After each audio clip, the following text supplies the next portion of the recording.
Welcome to The Know, I'm Mica. I'm Ben. Destiny 2 players are revolting all over again, and this time it's not about consumable shaders or stealth updates to its change, XP progression.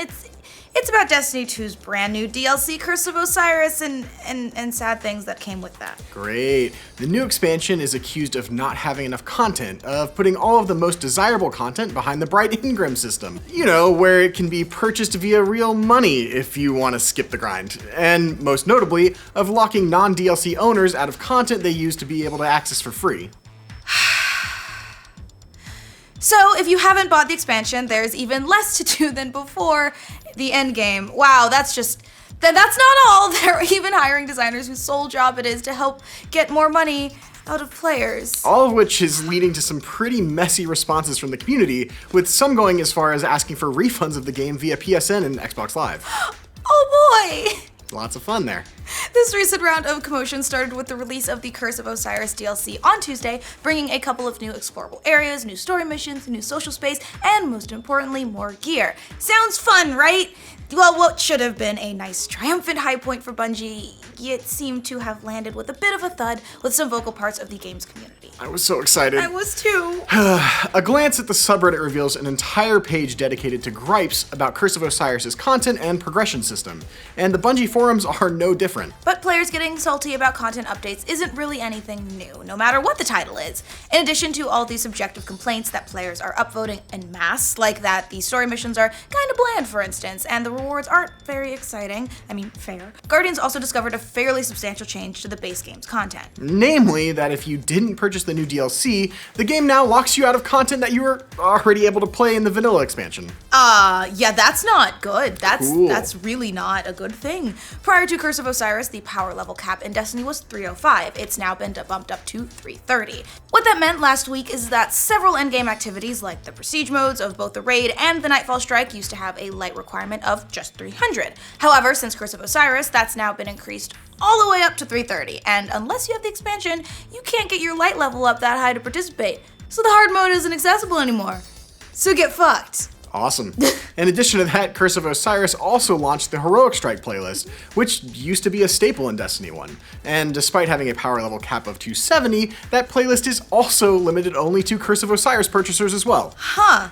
So all of those changes basically lock anybody who doesn't have Curse of Osiris out of some of the only substantial endgame content of Destiny 2, which they used to be able to play for free. Yeah, that's definitely a problem for people who didn't purchase Curse of Osiris, and players have already pointed out that the standard game remains at the same price, despite actually being stripped of some of its biggest and most important content. Some feel like this was a move to make the Curse of Osiris feel more valuable than it actually is, because frankly, there's been some criticism from fans that it's just not worth the price of admission in terms of its actual content. You don't have to look very far on the Bungie.net forums and the game's subreddit to find titles like Curse of Osiris is short and disappointing, and COO is not worthy of being called a DLC. It's an update, which is really disappointing because so many people, including me, were so looking forward to this update. So much hype with that trailer right? on Osiris and the Ghost. And it was so promising. Oh, it looked so good. Most of that has to do with recycled missions, a small new playable area on Mercury, and the much touted Infinite Forest, which has turned out to be not so infinite in its possibilities.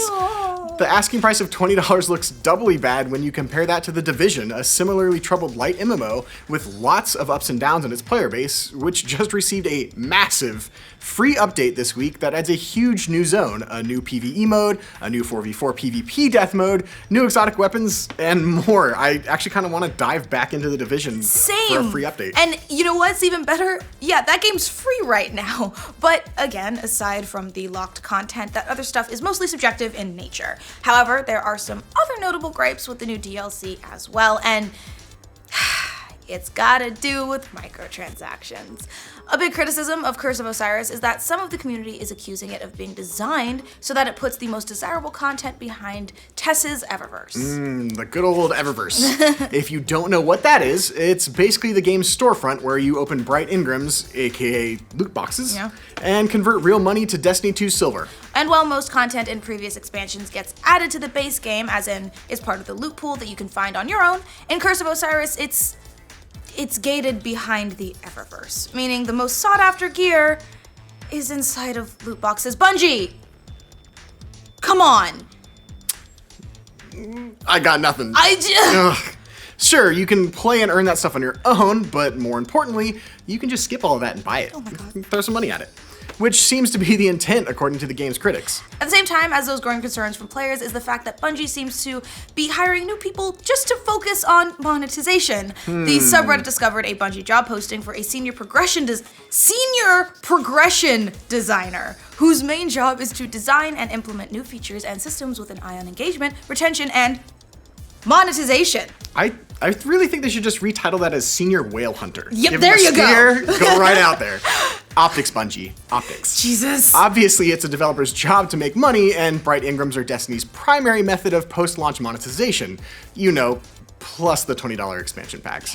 However, they're entitled to make money however they choose, and there's nothing wrong with that. But this kind of language certainly doesn't land well at the moment. They've been through the ringer about microtransactions a couple of times already since the game's launch, most recently with the hidden XP controversy from just a couple of weeks ago. With that one, players discovered that Destiny 2 was losing up to 96% of a player's given experience. That's a little much. Just a little much. The thought among players at this time was that this mechanic existed so that players started buying more Bright Ingrams when they got frustrated at how long it took to level up. Bungie fixed it, then tried to stealth double the amount of XP it takes to earn in general. Yikes. Players found that one too, and it didn't go well. Bungie ultimately sort of apologized and canceled a live stream of Curse of Osiris so they could talk directly to the players. And now here we are, sadly, all over again. But this time, it's gotten to the point where players are reportedly asking for refunds on Xbox Live and PSN with instructions of how to go about doing so. We'll have to see what Bungie does, if anything, to try to mitigate this latest round of backlash from some of their most ardent players. And Ben, you like Destiny. I love this Destiny. is so disappointing. I'm such a Destiny fan.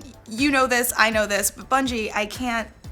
Why would you do this? It's hard. It's so hard. I even hit the level that vanilla Destiny 2 had for the Nightfall, and I got a thing from Zavala. I went and talked to him. You felt so special. We're relaunching those Nightfalls. And then it still was locked. Yep. Great. Yep. So what do you guys think of the most recent player complaints about Destiny 2's DLC? Are you sad? Let us know in the comments. For future updates on Destiny 2, remember to like this video, and if you're new around here, subscribe to the know. Your ghost won't wipe your tears! Yay! You know where it can be purchased via real money if you want to skip the grind. Yay! And most notably of Ocking, or should we locking? Locking, yeah. Of Ocking? I like Ocking. Ocking. Okay. Ooh. Guardians also discovered a fairly substantial change to the bases at the same time as those growing concerns from players.